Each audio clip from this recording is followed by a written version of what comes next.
आखिरकार रूस ने आईएनएस चक्र को डिसमेंटल कर दिया। और जहां एक तरफ रूस ने चक्र को डिसमेंटल कर दिया है, तो वहीं दूसरी तरफ चक्र 3 क्या भारत में आ पाएगा, और आएगा तो कब तक आएगा। और इन सब के बीच में आखिरकार रूस ने उतार दिया है अपनी नेवी को हिंद महासागर में। जानेंगे यहाँ पर क्या कुछ चल रहा है। तो इन सब के बीच में भारत मोजावे की तरफ क्यों जा रहा है, जानेंगे जियोपॉलिटिक्स में क्या कुछ चल रहा है। आइए जानते हैं इन खबरों को विस्तार से। आईएनएस चक्र के बारे में जाने तो आपको बता दें, एक रूसी सबमरीन नेरपा जिसका निर्माण शुरू होता है, लेकिन निर्माण शुरू होने के बाद दिक्कतें आने लगती है और अचानक से रूस को पैसे की जरूरत पड़ती है। रूस चाहता है कि इस पे कोई देश पैसा लगाए, और उस वक्त भारत इस पर पैसा लगाता है। और भारत जब पैसा लगाता है तो एक डील होती है कि जब नेरपा K152 ये बन जाएगा, ये सबमरीन तैयार हो जाएगा, तो भारत को दिया जाएगा 10 साल की लीज पर। K152 नेरपा, जिसका रूस में नाम था, अक्टूबर 2008 को रूसी नेवी की सर्विस में आ जाता है। लेकिन अक्टूबर 2008 से ही इसमें समस्याएं दिखनी शुरू हो जाती है। इसमें समस्याएं ये थी कि 2008 में माना जाता है कि एक बार सी ट्रायल हो रहा था सी ऑफ जापान में 8 नवंबर 2008 को, और अचानक से फायर सिस्टम एक्सीडेंटली एक्टिवेट हो गया था, जिसमें 20 सिविलियन एक्सपर्ट मारे गए थे और नेवी के मेंबर भी मारे गए थे। 41 लोग घायल हुए थे। बाद में 2009 तक इसे माना गया कि अब ये ठीक हो गया है और इसे रूसी नेवी में शामिल कर लिया गया। बाद में इस सबमरीन को 2011 में भारत को दिया गया लीज पर। और ये जब लीज पर दिया गया था तो ऐसा नहीं है कि बिना ट्रायल के दिया गया था। खूब ट्रायल उस समय कथित तौर पर किया गया था और उसके बाद दिया गया था। भारत में इसका नाम हुआ आईएनएस चक्र। 4 अप्रैल 2012 में इसका स्वागत किया गया विशाखापत्तनम में एक समारोह में, और उसके बाद 2021 में चक्रा को देखा गया जब ये सिंगापुर स्ट्रेट में था। तब ये बताया जा रहा था कि आईएनएस चक्र के लीज के 10 साल पूरा होने से पहले इसे रिटर्न किया जा रहा है। हालांकि आईएनएस चक्र को लीज का समय पूरा होने से पहले ही भारत ने रिटर्न क्यों कर दिया, तो आपको बता दें, इसके लिए भी कहा गया कि 2 बार इसके साथ कुछ इस तरीके की घटनाएं हुई, जिसके बाद भारत ने इसे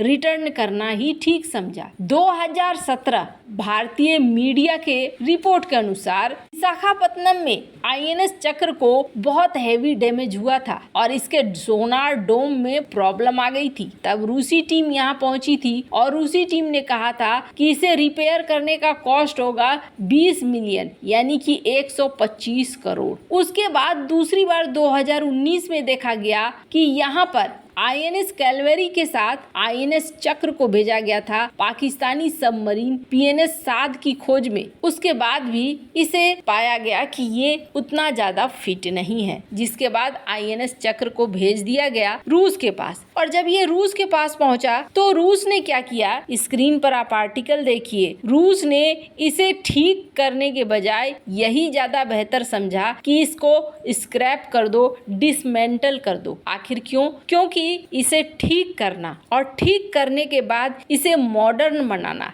इसमें एक डबल खर्चा था। और कहा जाता है जब इसका बेस ही डैमेज था तो इसे लेकर आगे बढ़ना आसान नहीं था, और आखिरकार इसे स्क्रैप कर दिया गया रूस के द्वारा। पर अब सवाल होता है कि भारत को चक्र 3 कब मिलेगा, क्योंकि भारत ने एक और सबमरीन के लिए ऑर्डर दिया था कि ये सबमरीन अब नहीं चलेगी, आप दूसरी सबमरीन की बात करो, और इसकी डेडलाइन थी 2026। पर आपको बता दें, ऐसा लगता नहीं है कि 2026 तक मिलने वाला है, क्योंकि रूस यूक्रेन की खुद की लड़ाई में फंसा हुआ है और ऐसे में इतनी आसानी से मिलने वाला लग नहीं रहा है। स्क्रीन पर आप देख सकते हैं आर्टिकल। और आपको बता दूं, इस वक्त भारत के लिए सबसे ज्यादा जरूरी है कि भारत के पास उसकी सबमरीन हो। फिलहाल भारत सबमरीन पर काम करने के लिए, अपने प्रोजेक्ट पर काम करने के लिए कई देशों के साथ संपर्क साध रहा है, लेकिन अभी फिलहाल के लिए भारत को किसी न किसी से इसे लीज पर ही लेना पड़ेगा, क्योंकि जिस तरीके की चाइना की स्थिति हो रही है, वैसे में अपनी नेवी को मजबूत रखना सबसे ज्यादा जरूरी है। स्क्रीन पर आप एक आर्टिकल देखिए। रूसी सेना का प्रशांत बेड़ा ये भारत के नजदीक गश्त लगा रहा है। पुतिन के युद्धपोत अचानक से भारत के तटों पर क्यों पहुंच रहे हैं? रूस के प्रशांत बेड़े के युद्धपोतों की एक टुकड़ी इन दिनों भारत दौरे पर है। ये टुकड़ी भारत के विशाखापत्तनम बंदरगाह पर पहुंची है। इस टुकड़ी में रूसी प्रशांत बेड़े में शामिल विशालकाय पनडुब्बी रोधी जहाज, एडमिरल ट्रिब्यूट्स और मध्यम आकार के समुद्री टैंकर सहित कई दूसरे युद्धपोत शामिल हैं। भारतीय नौसेना के पूर्वी बेड़े के मुख्य अड्डे ने रूसी जहाजों के लिए एक स्वागत समारोह की मेजबानी की है, जिसमें रूसी नाविकों के लिए प्रोटोकॉल, सांस्कृतिक और खेल कार्यक्रमों की योजना बनाई गई है। रूसी जहाजों के 20 नवंबर तक विशाखापत्तनम में रहने की उम्मीद है। रूसी प्रशांत बेड़े के भारत पहुंचने पर उसके आकार और ताकत पर चर्चा हो रही है।